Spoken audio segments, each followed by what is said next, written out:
I'm Louis, 32, a senior software developer at a major tech firm in Chicago. My six-figure salary, downtown apartment, and industry awards mean nothing to my family, especially my mother. Despite financially supporting them for years, I've always been the family disappointment, while my younger brother Marcus can do no wrong. Last Thanksgiving, when Mom snapped that I was just a burden, always have been, something inside me finally broke.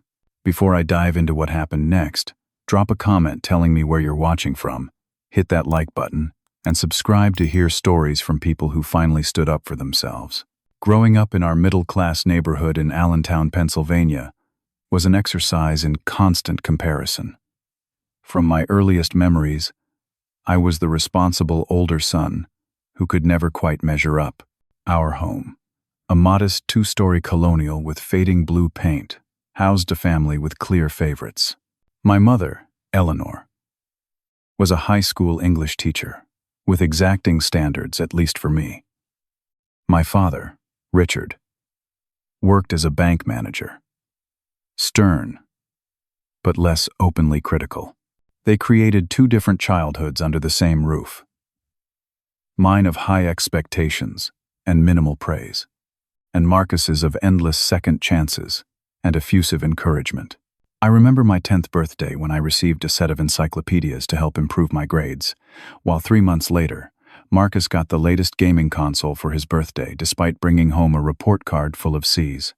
Marcus needs more encouragement, Mom explained when I questioned the disparity. You're naturally more disciplined, Louis.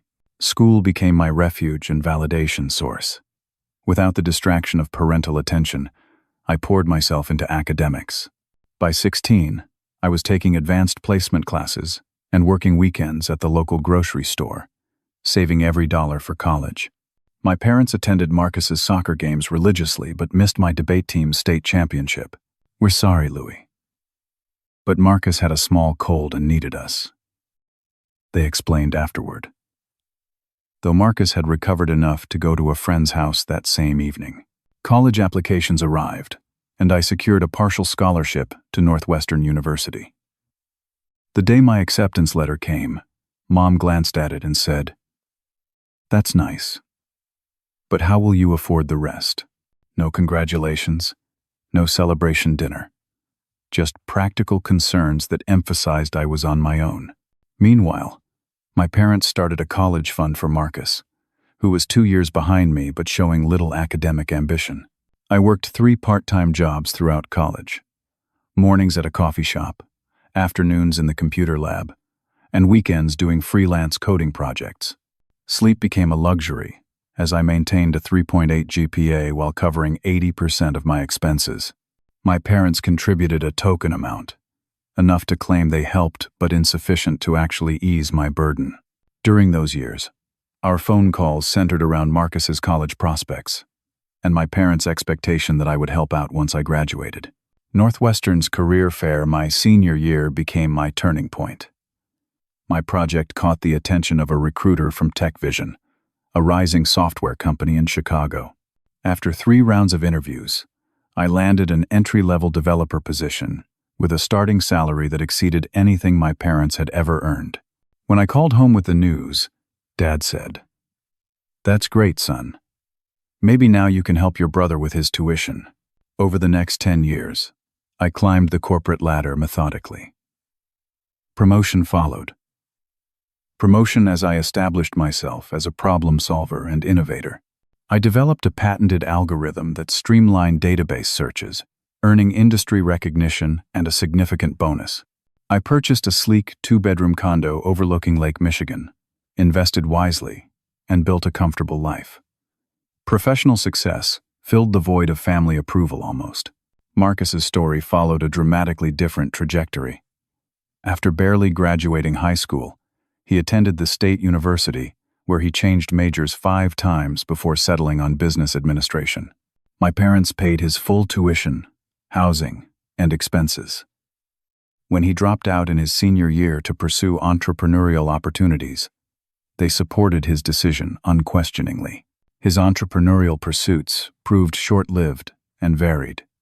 A lawn care service that lasted 1 summer, a drop-shipping website that generated more complaints than sales, and a brief stint selling life insurance before losing his license for compliance violations.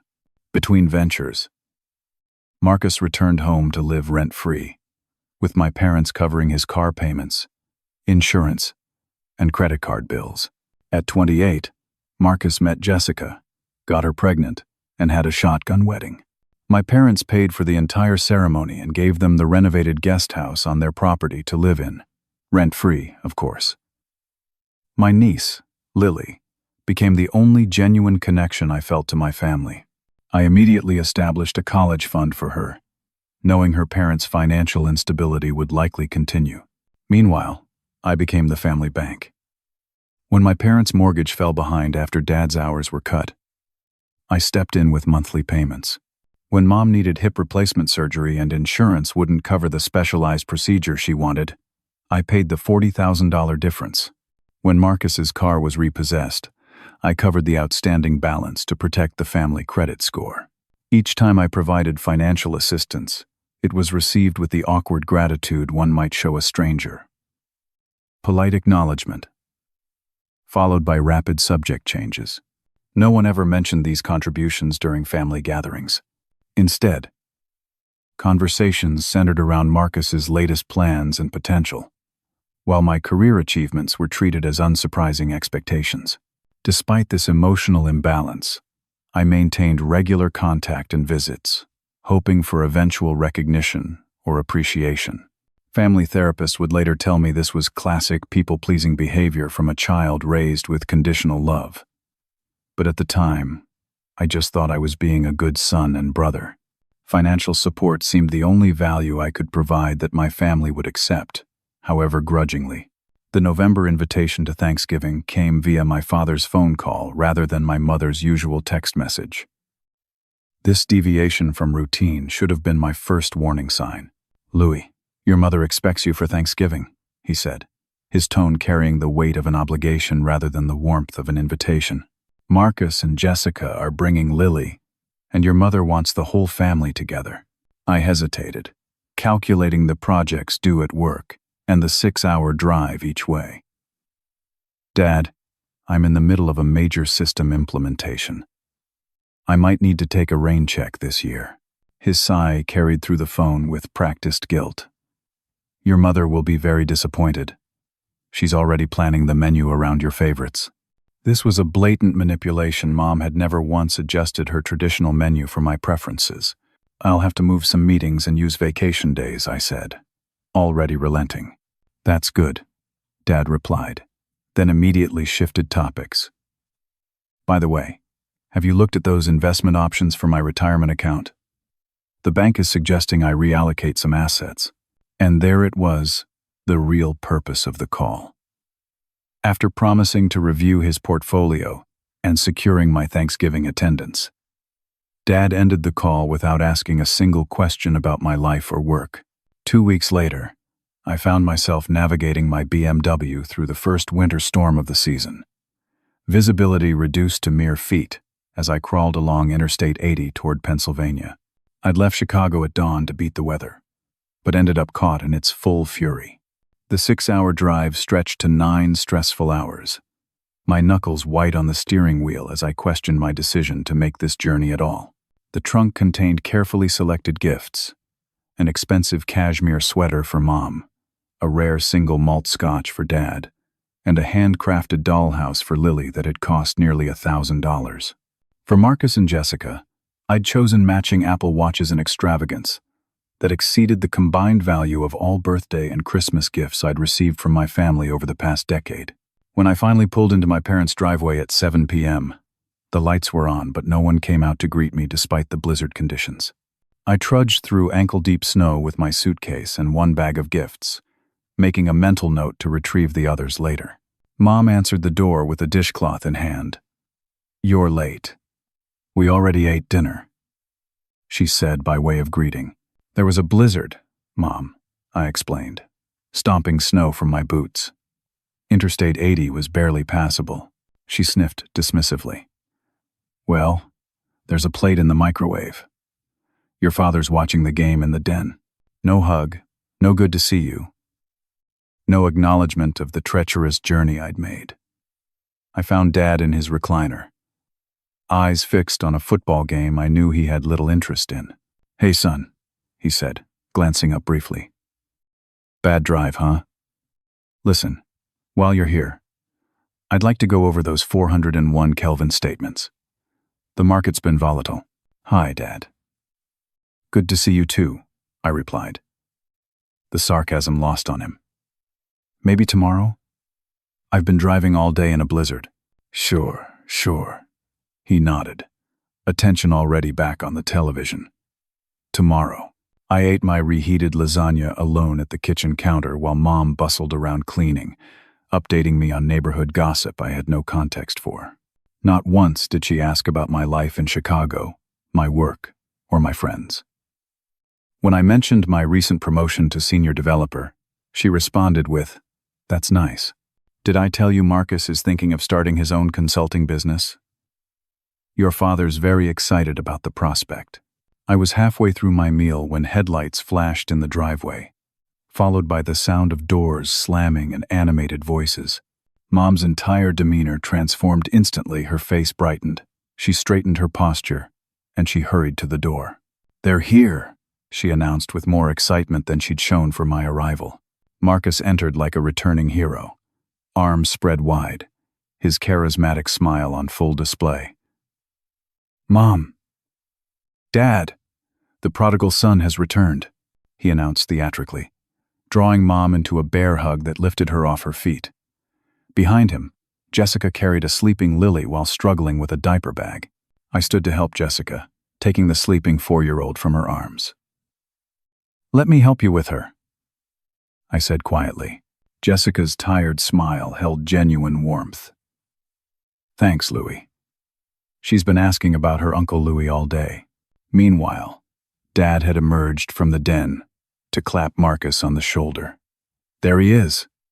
How was the drive, son?" "Piece of cake," Marcus bragged. "Got here in 5 hours flat. The storm hadn't hit the southern route yet," I pointed out. Marcus rolled his eyes. "Always an excuse, eh, Louie? Some of us just know how to handle the elements better than others." Mom intervened before I could respond. "Marcus, are you hungry? I kept dinner warm for you." The contrast with my own reception couldn't have been more stark. That night, I settled into my childhood bedroom, now functioning primarily as storage. Boxes of Christmas decorations lined one wall, while my old desk supported stacks of household paperwork. The twin bed remained, still covered with the same faded Star Wars comforter from my teenage years. The room hadn't just been preserved in time, it had been repurposed, with my presence an afterthought. I lay awake, listening to the muffled sounds of continued conversation downstairs, laughter and animated discussion that had somehow dried up during my solo dinner. From my window, I could see the guest house where Marcus and his family lived rent-free, recently renovated with new siding and windows, a stark contrast to the peeling paint on the main house. Morning brought the discovery that while my room served as a storage unit, Marcus's childhood bedroom had been transformed into a proper guest room with a queen bed, fresh paint, and even a small television. "We wanted Marcus and Jessica to have a nice place to stay when they visit," Mom explained when I mentioned the disparity. "They live 50 yards away in your guest house," I pointed out. "Well, sometimes they stay over when we're watching Lily," she replied defensively. "Besides, we knew you wouldn't mind the boxes. You've always been so practical." Later that morning, I overheard my parents arguing in hushed tones in their bedroom. "Richard, we can't keep doing this," Mom hissed. "The property taxes are due, and we already gave Marcus the money for his car down payment." "Eleanor, he needed reliable transportation for his family," Dad replied. "Louis will help with the taxes if we need it. He always does. We shouldn't have to ask him," Mom countered. "If Marcus's business idea takes off, it will," Dad interrupted confidently. "This one feels different. He's really passionate about it." I stepped away, a familiar heaviness settling in my chest. The business idea was Marcus's 5th in 3 years, each previous venture ending in failure and family debt. While helping Mom prepare vegetables for Thanksgiving, I casually asked, "What's Marcus's new business about?" "Sports marketing consultancy," she replied, her voice lifting with enthusiasm. "He's got connections with some local athletes, and your father thinks it could really take off." She paused her, chopping to look at me directly. "It would be wonderful if you could advise him on the technical aspects. Maybe build him a website?" Of course. My role was to provide free services and financial backing, not to receive recognition for my own accomplishments. That afternoon, Jessica cornered me while the others watched football. "Louis, I just wanted to thank you for setting up Lily's college fund," she said softly. "Marcus doesn't like to talk about it, but I want you to know I appreciate it." I smiled, genuinely touched by her acknowledgement. She deserves a solid foundation. "How are things really going, Jessica?" She glanced toward the living room before answering. "Honestly, not great. Marcus spent most of our savings on this business setup without discussing it with me. And," she lowered her voice further, "there's another credit card I just found out about. Nearly maxed out."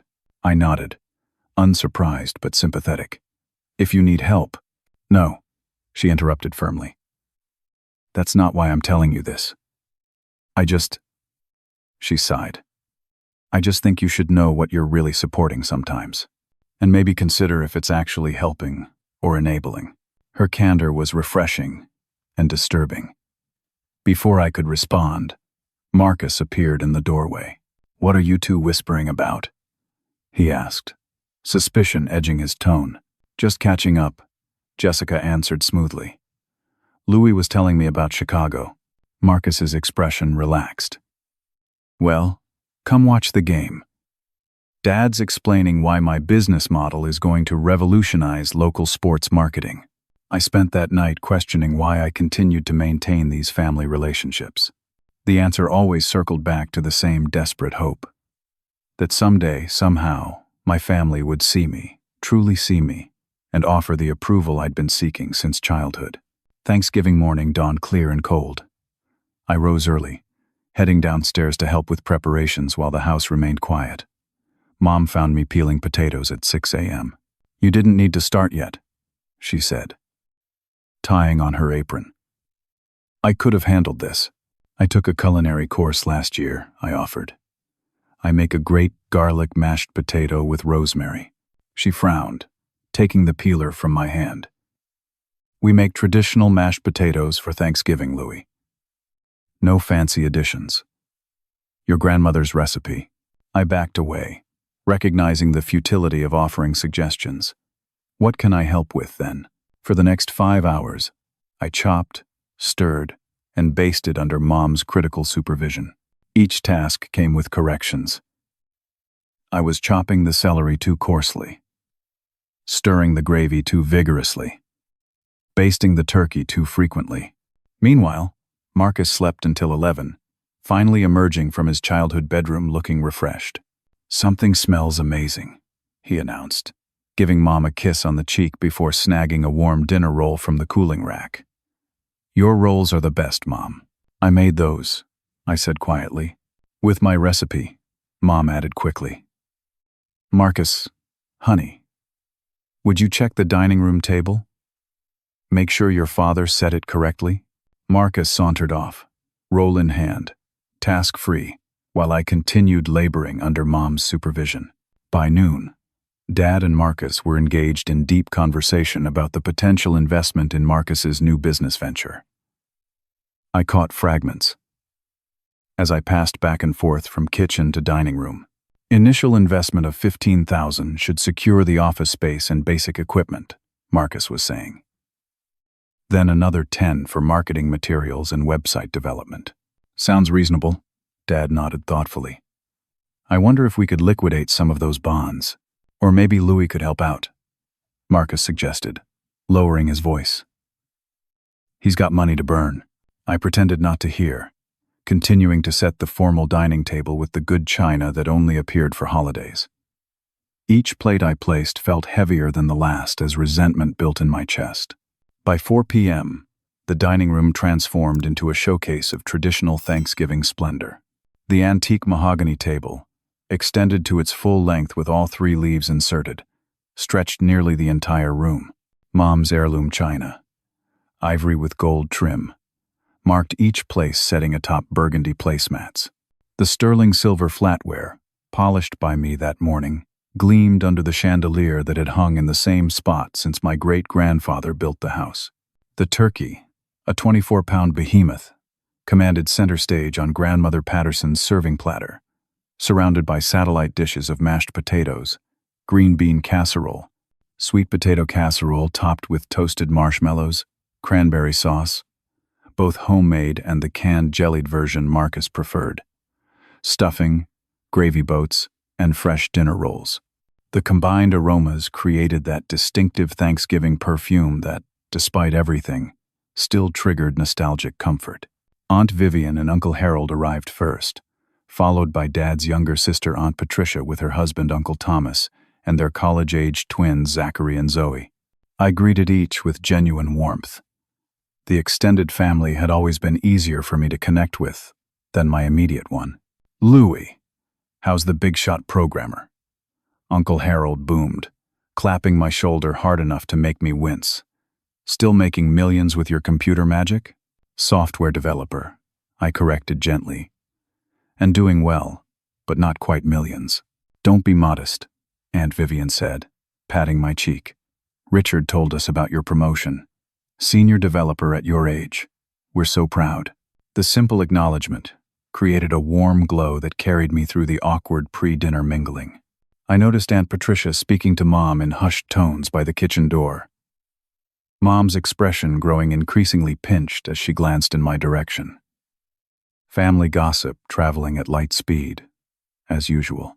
When we finally sat for dinner, I found myself at the far end of the table, seated between Zoe, who was absorbed in her phone, and Uncle Thomas, who was partially deaf, in his left ear, the one facing me.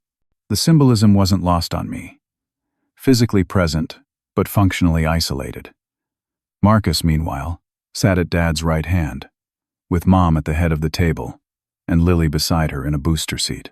Dad stood to carve the turkey, offering the traditional Patterson family grace that thanked God for food, family, and football in that order.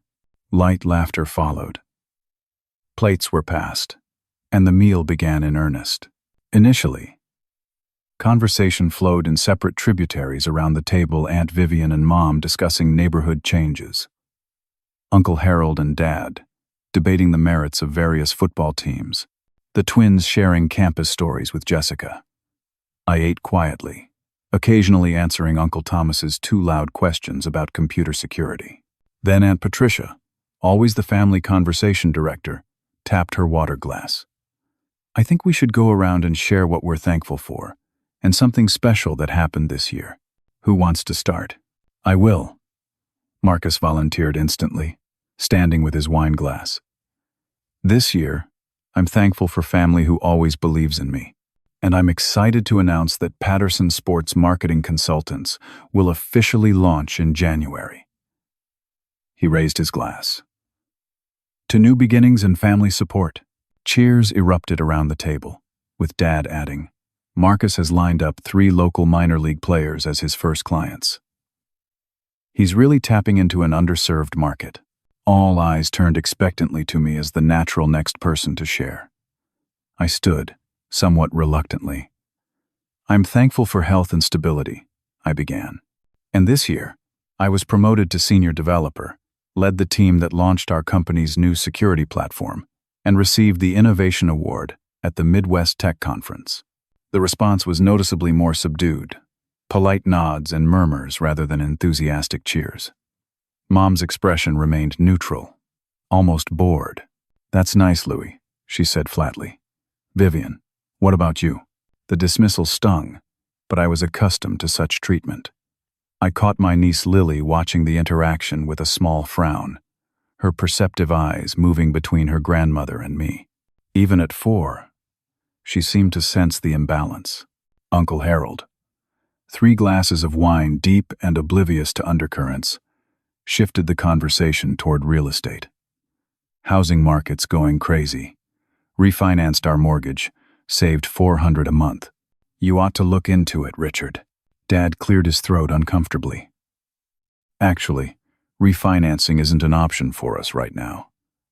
Had a bit of a hiccup with the November payment after some unexpected expenses.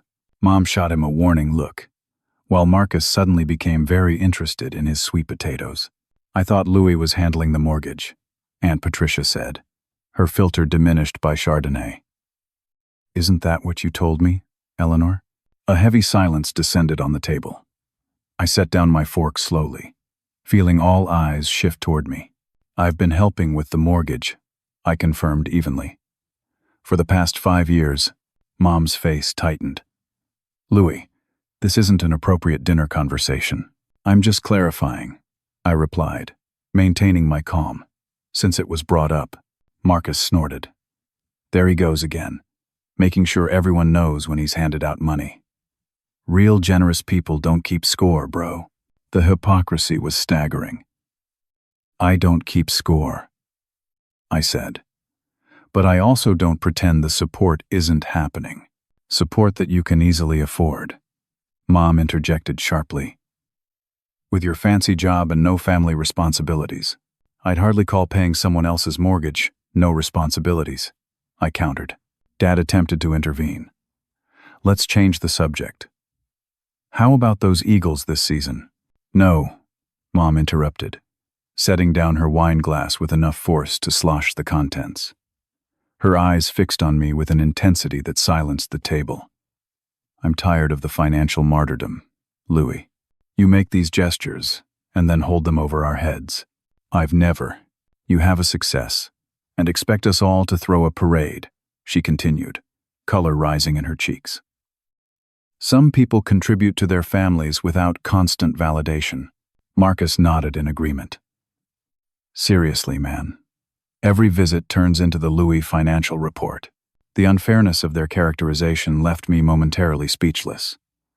In the silence, Mom delivered the blow that would permanently alter our relationship. You know what? You're just a burden, always have been. Even your help comes with this. Emotional taxation. The dining room froze. Aunt Patricia gasped softly. Uncle Thomas, finally catching the tension, stopped chewing mid-bite. Before I could process the statement, Marcus laughed, actually laughed, and added, "At least I make this family proud." In that crystallizing moment, 32 years of emotional manipulation became blindingly clear. I looked at my mother's defiant expression, my brother's smug smile, and my father's uncomfortable but silent complicity. Then I noticed little Lily watching me with worried eyes, Jessica's mortified expression, and the shocked faces of extended family. With deliberate calm, I placed my napkin beside my plate, pushed back my chair, and stood. Louis, Dad began weakly. Your mother didn't mean. I raised my hand to stop him. I think she did. Without another word, I walked out of the dining room, up the stairs, and began packing my overnight bag. 10 minutes later, I carried my suitcase down to a chorus of hissed arguments coming from the dining room. No one intercepted me as I walked out the front door to my car. As I backed out of the driveway, I caught a glimpse of the family through the dining room window already reseated, passing dishes, continuing their meal, as if my departure was merely a momentary interruption rather than a seismic rupture. The drive back to Chicago became a 6-hour meditation on family dynamics and self-worth. Snow had been cleared from the interstate, leaving a clear path that matched the clarity gradually emerging in my mind. Each mile marker seemed to peel away years of emotional manipulation and unexamined patterns. My phone rang incessantly for the first 2 hours. Dad's number appearing repeatedly, with occasional calls from Aunt Patricia and even Uncle Harold. I let each go to voicemail, needing the solitude to process what had happened. Around the Ohio border, the calls from Dad stopped, replaced by text messages I didn't read. Hunger and fatigue eventually forced me to stop at a roadside diner in Indiana. The place was nearly empty, just a few truckers at the counter and an elderly couple in a corner booth. I slid into a booth by the window, staring blankly at the laminated menu without registering its contents. "You look like you're having about the worst Thanksgiving ever," observed a waitress, setting down a mug of coffee I hadn't ordered. Her nameplate read Hannah, and her expression held genuine concern rather than perfunctory customer service interest. "That obvious, huh?" I managed a weak smile. "Holiday trauma has a particular look," she replied, tapping her temple. "I've been serving Thanksgiving refugees for 15 years. Let me guess, family said something that can't be unsaid." The simple acknowledgement from this stranger broke something loose. My mother informed me I've always been a burden. My brother laughed and said at least he makes the family proud. The words sounded almost absurd spoken aloud. Hannah didn't offer platitudes or dismiss my experience. Instead, she nodded thoughtfully. "Family knows exactly where to plant the knife. What can I get you besides that coffee?" "Whatever the cook recommends. I'm not picky. Turkey's off the menu." Most people who end up here on Thanksgiving have had enough turkey to last till next November. "A cheeseburger, then." "Medium." As she walked away, I found myself wondering about Hannah's story. What experiences had given her such insight into family dysfunction? When she returned with my food, I asked what kept her working on Thanksgiving. "Double pay," she answered pragically. "And my own family Thanksgiving traditions involve passive-aggressive comments about my divorce and weight. I'll take friendly strangers and tips any day." She slid into the seat across from me. "The dinner rush is over. Mind some company?" For the next 30 minutes, Hannah shared her philosophy on Family One. She'd developed after years of therapy following her own holiday blow-up. "Blood doesn't entitle people to mistreat you," she said simply.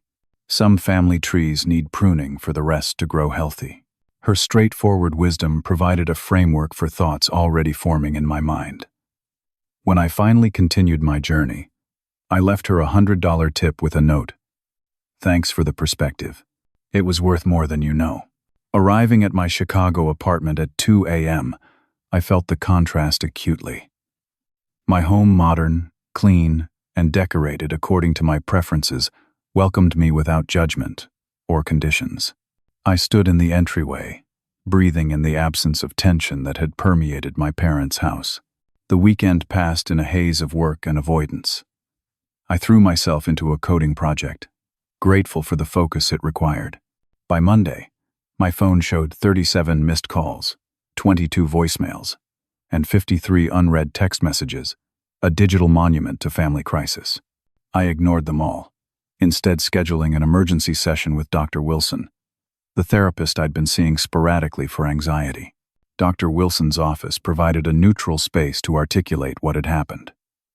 As I recounted the Thanksgiving disaster, he took notes silently, occasionally nodding. "Louis," he said when I finished, "what you're describing is a classic family system of enablement and emotional abuse." The word abuse made me flinch. "That seems extreme." "Does it?" he challenged gently. "If a partner spoke to you the way your mother did, would you hesitate to call it emotional abuse?" The question reframed my entire perspective. What I'd normalized as family dynamics appeared starkly different when examined outside that context. "You've described a pattern where your achievements are minimized while your financial contributions are simultaneously expected and resented," Dr. Wilson continued. "Your brother is rewarded for dependency while you're punished for success. These aren't healthy relationships, they're transactional arrangements that benefit everyone except you." Over the next hour, Dr. Wilson helped me identify patterns of codependency and people-pleasing behaviors I'd developed as coping mechanisms. The financial support I provided wasn't generosity. It was an attempt to purchase the approval and recognition my family withheld. "What do I do now?" I asked finally. "That depends on what you want," he replied. "But I suggest beginning with boundaries, particularly financial ones. Your family has created a situation where they depend on you economically while rejecting you emotionally. That gives you a clear place to start reclaiming your autonomy." The session ended with a concrete plan. I would maintain no contact for at least 2 weeks to gain perspective, consult with my financial advisor, about disentangling my finances from my family's, and scheduled twice-weekly therapy sessions to navigate the emotional fallout. 2 days later, I sat across from Janet Miller, the financial advisor who had helped me build my investment portfolio over the past 7 years. She reviewed the documents I'd brought with growing concern. "Louis, I knew you were supporting your family to some extent, but this is..." She paused, looking for a diplomatic word. "Substantial." The numbers on her spreadsheet told the story. Mortgage payments on my parents' house, $2,200 monthly. Contributions to Marcus's various failed businesses over 5 years, totaling $93,000. Medical expenses for my parents, $67,000. Lily's college fund, currently at $38,000, plus countless smaller expenses, gifts, and loans that were never repaid. You're allocating approximately 40% of your after-tax income to family support, Janet said, removing her glasses. That's affecting your retirement timeline and limiting your own opportunities. Seeing the figures quantified so clearly was sobering. What steps should I take? Janet outlined a comprehensive plan. Immediately cancel automatic payments to my parents' mortgage and other accounts. Redirect those funds to my own retirement and investment accounts. Secure Lily's college fund in a trust that couldn't be accessed by Marcus or my parents, and document all past gifts in case of future legal disputes. The college fund for your niece can be structured so that only she can access it for educational purposes when she turns 18, Janet explained. That preserves your relationship with her regardless of what happens with the rest of the family. Implementing these changes took less than 2 hours, but represented a seismic shift in my relationship with my family. As I signed the final document transferring the mortgage responsibility back to my parents, I felt a physical sensation of weight lifting from my shoulders. "How do you feel?" Janet asked as we concluded our business. "Like I've been carrying a boulder uphill for years and finally set it down," I replied honestly.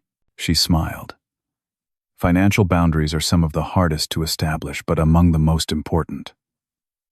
You've taken a significant step today." That evening, I wrote a long entry in my journal, documenting the emotional and financial journey of the past week. For the first time, I allowed myself to acknowledge the anger I felt not just at the Thanksgiving incident, but at the decades of conditional love and emotional manipulation that had shaped my relationship with my family.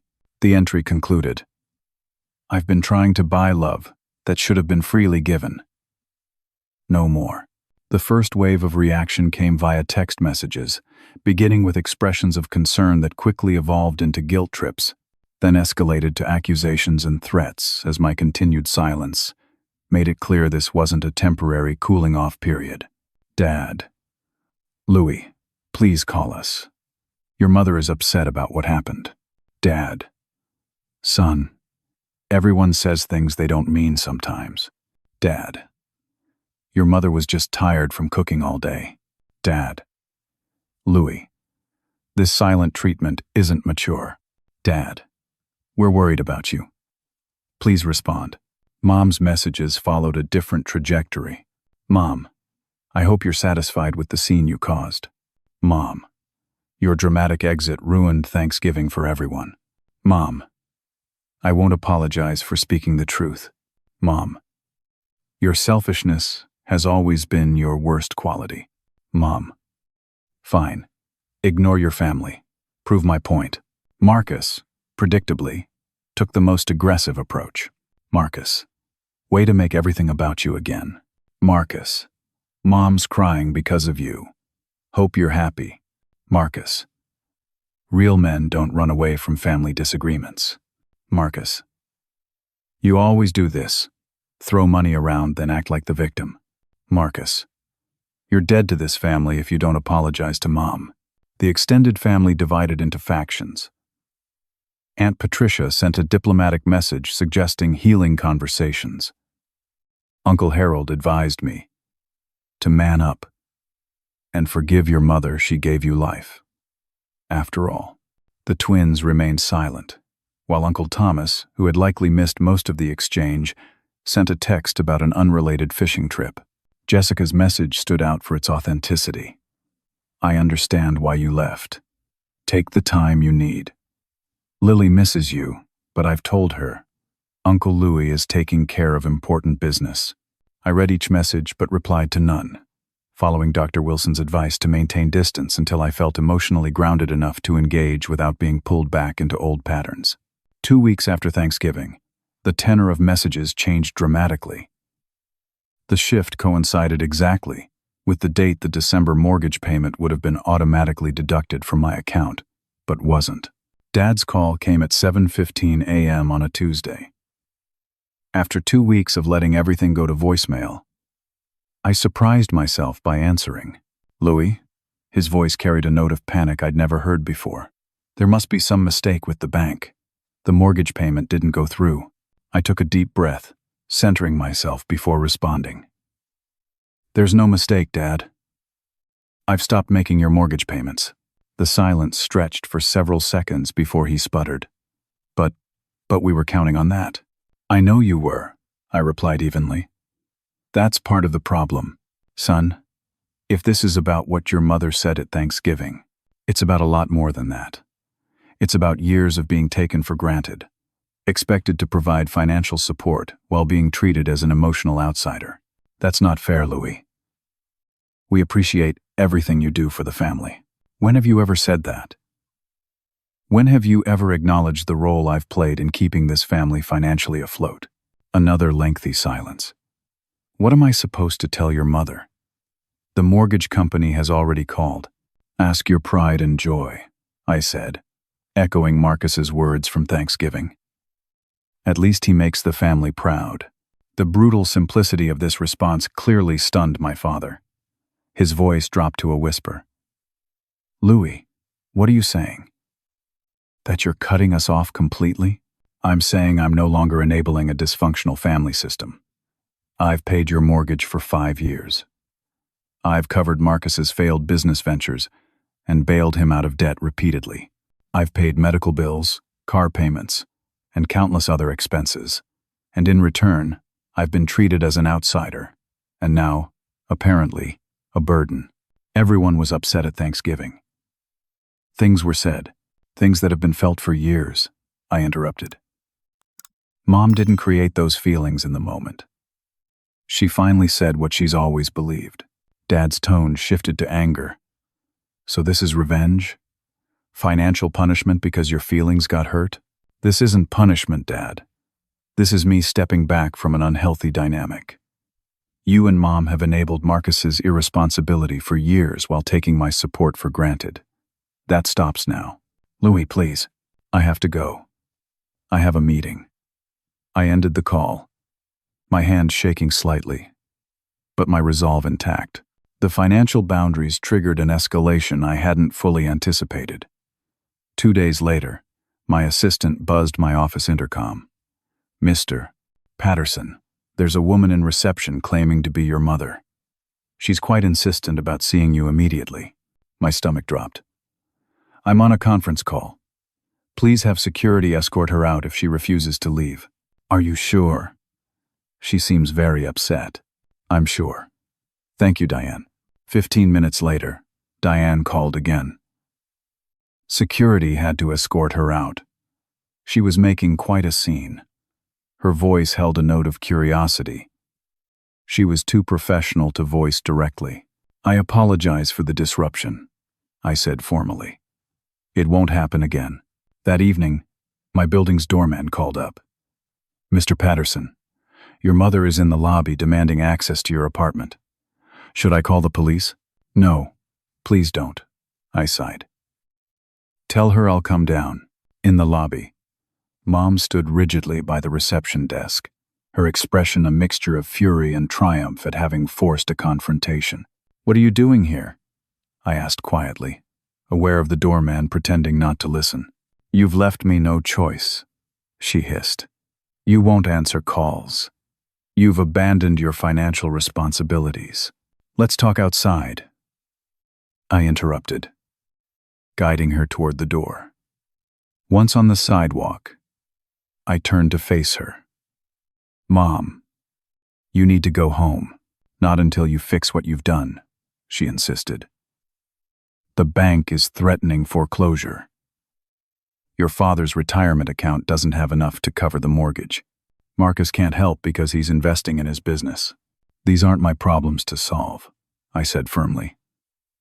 I've been solving them for years, and it's created a dependency that isn't healthy for any of us. Not healthy, she echoed incredulously. What isn't healthy is abandoning your family over a few harsh words. Those harsh words were just the culmination of years of emotional neglect and manipulation. I'm not abandoning family. I'm establishing boundaries with people who have consistently devalued me while benefiting from my success. Her expression hardened. If that's how you feel, perhaps we raised a stranger after all. Maybe you did, I acknowledged. But that's on you, not me. Please go home, Mom. I've ordered a car service to take you to the train station. It should be arriving now. I gestured to the black sedan pulling up to the curb. This isn't over, Lewis, she warned as the driver opened the door for her. Actually, it is, I replied. At least in its current form. If you want a relationship with me moving forward, it will have to be built on mutual respect, not financial dependency. I watched the car pull away, then returned to my apartment and poured myself 2 fingers of whiskey. My hands were steady now, my resolve strengthened rather than weakened by the confrontation. The next day, I received calls from neighbors in my parents' Pennsylvania community, reporting that my mother was telling people I had suffered a mental breakdown and asking if they had ways to contact me. Marcus attempted to access my investment accounts using my social security number. A fraud alert from my bank caught the attempt. Jessica sent an apologetic text explaining that things at home had become intensely difficult and asking if I could at least maintain contact with Lily through video calls.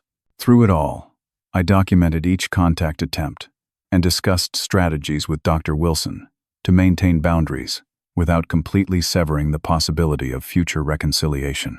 The goal isn't permanent estrangement, he reminded me. It's resetting the relationship on healthier terms. 3 weeks after Thanksgiving, an email arrived from Dad with the subject line, "Family Meeting." The message was brief. Louie, we need to talk as a family about recent events and find a path forward. Your mother and I propose meeting Saturday at noon at the Oakwood restaurant, halfway between Chicago and home. Please let us know if you can attend. Dad. I forwarded the email to Dr. Wilson, who suggested establishing clear parameters if I chose to attend. After careful consideration, I replied, Dad, I'm willing to meet under the following conditions. 1. I'll bring a friend as a support person. 2. The conversation will focus on our relationship, not finances. 3. If the discussion becomes manipulative or hostile, I'll leave immediately. 4. Marcus's presence is not necessary for this initial conversation. Let me know if these terms are acceptable. Louis. Dad's response came within the hour. We accept your conditions. See you Saturday at noon. The Oakwood restaurant occupied a converted historic mill building alongside a small river, approximately 3 hours from both Chicago and my parents' home in Pennsylvania. Its stone walls and wooden beams created an atmosphere of rustic neutrality, neither the corporate environment of my world, nor the nostalgic setting of my childhood.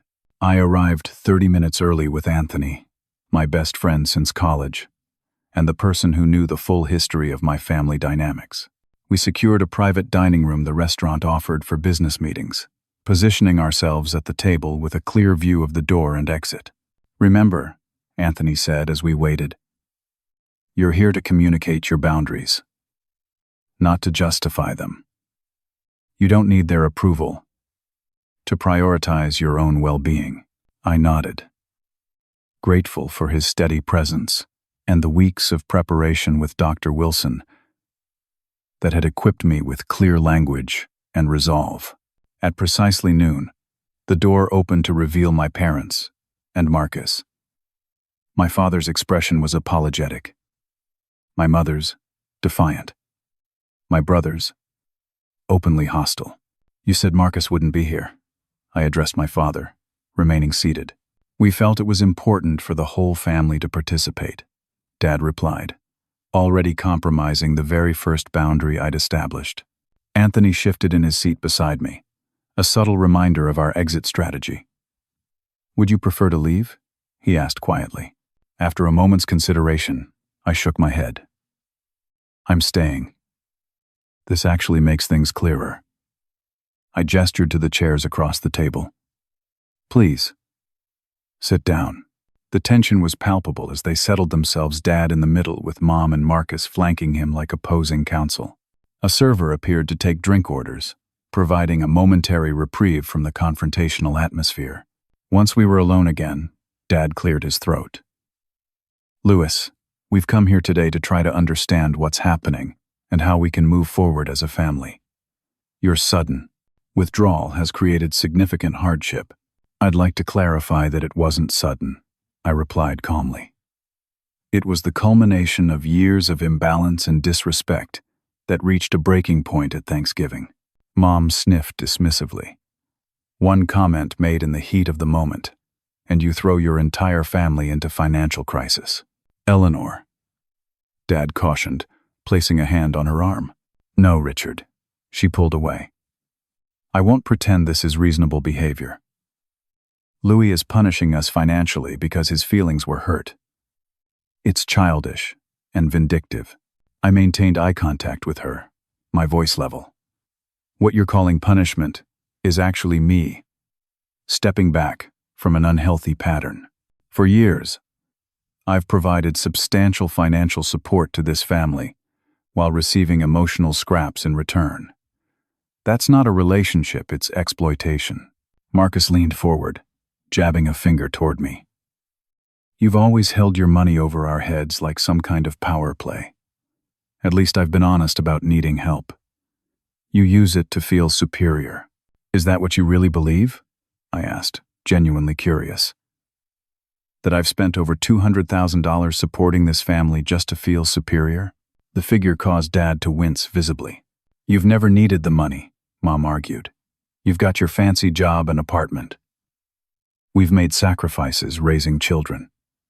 We deserve some comfort now. Parents sacrifice for children because they choose to have them," I pointed out. "That doesn't create a lifetime debt.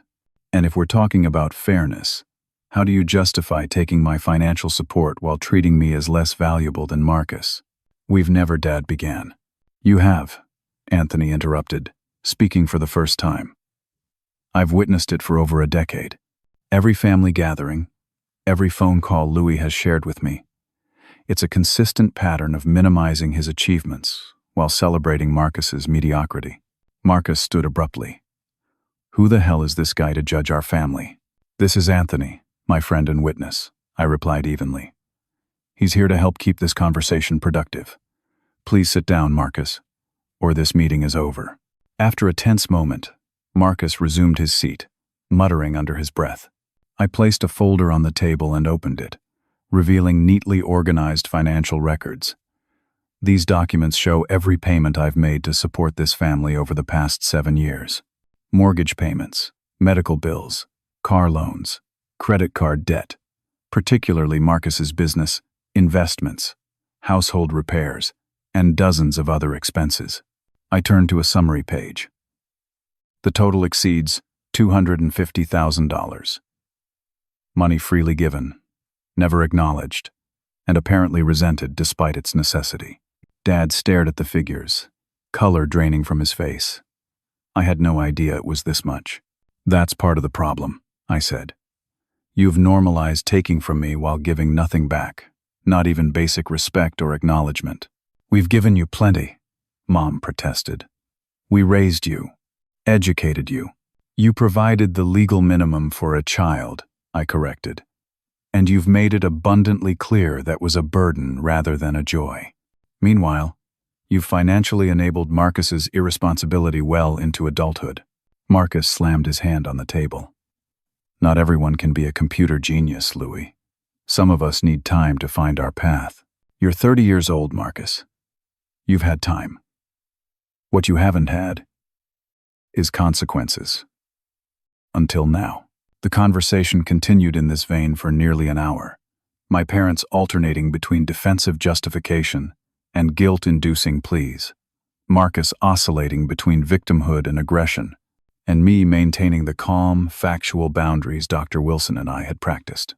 Finally, after a particularly nasty comment from Marcus about real family loyalty, I raised my hand for silence. "I didn't come here to argue, or to hurt you," I said quietly. "I came to establish a new foundation for our relationship moving forward. I will no longer provide financial support to this family. That chapter is closed. What remains possible is a personal relationship based on mutual respect and genuine care. So it's your way or nothing," Mom challenged. "It's health versus dysfunction," I corrected. "I'm offering a relationship without financial entanglement. Whether you can value me without my checkbook is your choice." Dad seemed to be processing this shift, his expression thoughtful for the first time. "What would that even look like, Louis?" "Regular communication that includes actual interest in my life, acknowledgement of my achievements rather than dismissal. No comparisons with Marcus or financial requests. Basic respect and civility. The normal expectations of any healthy family relationship." "And if we need help?" Dad asked hesitantly. "There's a difference between emergency assistance and enabling dependency," I explained. "I'm willing to discuss true emergencies if they arise, but the pattern of systematic support ends now." Marcus stood again, this time grabbing his jacket. "This is bullshit. He's trying to control us with his money, by withholding it now instead of dangling it. I'm out." He stormed from the room, slamming the door behind him. Mom watched him go, then turned back to me with cold eyes. "You've always been jealous of your brother. This is just your way of finally hurting him." "Mom," I said gently, "Marcus is hurting himself through his choices. I'm simply no longer cushioning the consequences." She stood, gathering her purse. "I don't recognize you anymore, Louis. Maybe you never really knew me," I suggested. "But I'm open to changing that without financial strings attached." As she left to follow Marcus, Dad remained seated, looking suddenly older and uncertain. "The house. What should I tell your mother about the house?" "You have options, Dad. Downsize to something affordable on your retirement income. Use some of your savings to catch up on payments. Ask Marcus to contribute since he lives in your guest house rent-free. Or worst case, sell and start fresh." He nodded slowly. "And Lily's college fund is secure in a trust that only she can access for educational purposes when she turns 18. My relationship with my niece isn't contingent on my relationship with her parents." Relief flashed across his face. "Thank you for that, at least." After a moment, he extended his hand across the table. "I can't speak for your mother or brother, but I'd like to try this new arrangement. It won't be easy to change patterns after so many years, but I miss my son." The simple acknowledgement, perhaps the most honest statement he'd made to me in years, touched something deep inside. I shook his hand, allowing myself to hope, cautiously, that something valuable might be salvaged from the wreckage of our old relationship. "One step at a time, Dad," I said. "One step at a time." The drive back to Chicago felt different from the post-Thanksgiving journey. Where that trip had been fueled by raw emotion and revelation, this return carried the tentative weight of possibility. Anthony and I dissected the meeting for the first hour before falling into companionable silence. "You know what struck me most?" Anthony finally said as we approached the Chicago skyline. "Your calmness. A year ago, this confrontation would have leveled you emotionally. A year ago, I was still seeking their approval," I reflected. "Today I was just speaking my truth and letting them choose how to respond." The following weeks brought a strange new reality. My phone, once cluttered with guilt-inducing messages and financial emergencies, fell unusually quiet. The silence was both liberating and disorienting, like the sudden absence of a persistent noise you'd stopped consciously hearing. I channeled my energy into building a support network beyond my family. Weekly dinners with friends became a tradition. I joined a rock climbing gym, finding unexpected pleasure in the physical and mental challenge. I volunteered teaching coding to underprivileged teens on Saturday mornings, experiencing a fulfillment that financial giving had never provided. The first holiday season without family obligations loomed as both opportunity and test. Thanksgiving had always marked the beginning of a marathon of familial expectations extending through New Year's. Now, for the first time in my adult life, I could choose how to spend these symbolic days. "What are your plans for Christmas?" Dr. Wilson asked during our weekly session. "Anthony invited me to join his family in Michigan," I replied. And Jessica asked if I'd video call with Lily to watch her open the gift I sent. "And how do you feel about these alternatives to traditional family holidays?" I considered the question carefully. Relieved, grateful, a little sad, but not for the reasons I expected. I'm not sad about missing my family's celebration. I'm sad that it took 32 years to recognize I deserve better. Dr. Wilson nodded. "That's a profound realization. Grieving the relationship you should have had is part of healing. The money previously allocated to family support found new purposes. I increased my retirement contributions, established a scholarship fund for first-generation college students in technology fields, and began researching sustainable investing. I also allowed myself some well-earned luxuries. A 2-week hiking trip to New Zealand, long deferred, due to family obligations, the vintage motorcycle I'd coveted since college, cooking classes with a renowned chef. My relationship with Lily continued through weekly video calls coordinated with Jessica, who maintained friendly contact independent of Marcus. She confided that my brother had taken a full-time position at a sporting goods store, his first steady job, in years after the bank threatened to repossess his car. "He's angry all the time," she admitted during one conversation. "Blames you for everything. But honestly, this is the first time he's facing reality. And maybe that's not entirely bad." Dad called every Sunday afternoon like clockwork brief, somewhat awkward conversations at first, gradually evolving into more substantial exchanges. He never mentioned finances directly, though he did share that they'd put the house on the market and were looking at condominiums more suited to retirement. "Your mother's not ready to speak with you," he acknowledged after several weeks. "She feels betrayed. But I've been thinking about what you said about patterns and enabling. There's some hard truth there I'm still processing." Mom's silence continued unbroken until late February, when a card arrived containing a newspaper clipping about my company's expansion and a brief note. "Saw this and thought of you." Not an apology or reconciliation, but perhaps a small bridge being tentatively extended. 6 months after the confrontation at the Oakwood, tangible changes had solidified. My parents had downsized to a condominium they could afford on their retirement income. Marcus had moved his family into an apartment and was working steadily, though still speaking about business ventures. Dad called regularly with genuine questions about my life and work. Most significantly, I felt fundamentally different, more centered, more authentic, less anxious. The constant background hum of familial obligation had fallen silent, revealing space for growth and joy previously crowded out by dysfunction. When Anthony asked what had changed most dramatically, my answer surprised even me. I've stopped flinching when my phone rings. 1 year after the fateful Thanksgiving dinner, I accepted Dad's invitation to join them for a meal at their new condominium. Mom remained distant but civil, asking surface-level questions about my work and listening to the answers. Marcus and his family were notably absent, creating space for interaction uncomplicated by his volatile presence. After dinner, Dad walked me to my car. "I want you to know something, Louis," he said, his voice carrying unusual emotion. "I'm proud of you, not just for your success, though that's remarkable, but for your courage in breaking patterns the rest of us couldn't see or wouldn't acknowledge." The words I'd sought for decades arrived without the desperate hunger that had once accompanied my need for validation. I accepted them gratefully, but recognized they no longer defined my worth. "Thank you, Dad. That means a lot." The journey of reclaiming my life had taught me lessons I carry forward each day. True generosity comes from genuine care, not obligation or pursuit of approval.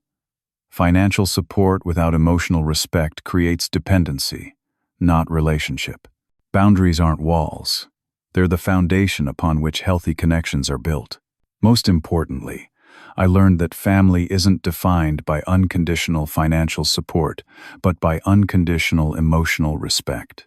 Sometimes the greatest act of love, both for others and yourself, is setting clear boundaries that foster genuine connection rather than exploitation. The mortgage incident that sparked headlines in our family drama ultimately built a different kind of home, one where I finally feel peace, authenticity, and self-respect. The path was painful but necessary, leading not to the family fantasy I'd chased for decades, but to something more valuable: freedom from the exhausting pursuit of approval I was never going to receive on terms I could accept. Have you ever had to set difficult boundaries with family members who took you for granted? I'd love to hear your experiences in the comments below. If this story resonated with you, please hit that like button and subscribe to hear more stories about finding strength in challenging family situations. Remember, sometimes the bravest thing you can do is prioritize your own well-being. You deserve that respect. Thank you for listening, and remember, blood makes you related, but respect makes you family.